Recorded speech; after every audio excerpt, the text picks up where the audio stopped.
Google acted illegally to maintain a monopoly in online search, a federal judge ruled on Monday, a decision that strikes at the power of big tech companies and that may fundamentally alter the way they do business. Judge Amit P. Mehta of U.S. District Court for the District of Columbia said Google had abused a monopoly over the search business. The Justice Department and states had sued Google, accusing it of illegally cementing its dominance in part by paying other companies, like Apple and Samsung, billions of dollars a year to have Google automatically handle search queries on their smartphones and web browsers. Google is a monopolist, and it has acted as one to maintain its monopoly, Judge Mehta said in his ruling. The ruling is the most significant victory to date for American regulators who are trying to rein in the power of tech giants in the internet era. It is likely to influence other government and antitrust lawsuits against Google, Apple, Amazon, and Meta, the owner of Facebook, Instagram, and WhatsApp.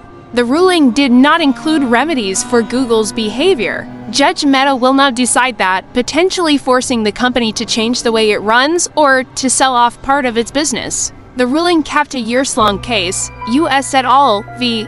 Google, that resulted in a 10-week trial last year. The Justice Department and states sued in 2020 over Google's dominance in online search, which generates billions in profits annually. The Justice Department said Google's search engine conducted nearly 90% of web searches, a number the company disputed. The company spends billions of dollars annually to be the automatic search engine on browsers like Apple's Safari and Mozilla's Firefox. Google paid Apple about $18 billion for being the default in 2021, the New York Times reported.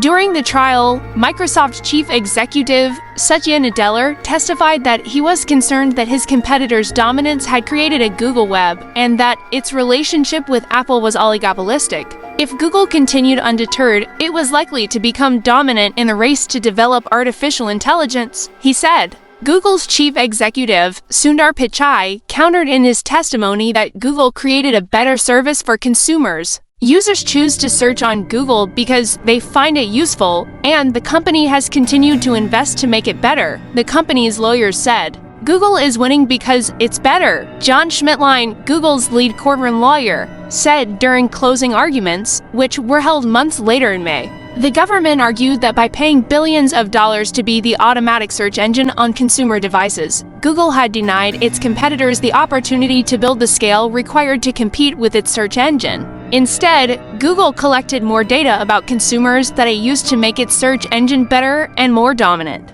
The government also accused Google of protecting a monopoly over the ads that run inside search results. Government lawyers said Google had raised the price of ads beyond the rates that should exist in a free market, which they argued was a sign of the company's power. Search ads provide billions of dollars in annual revenue for Google. During closing arguments, Judge Mehta grilled the lawyers about factual statements and asked them to explain how their cases squared with legal precedent.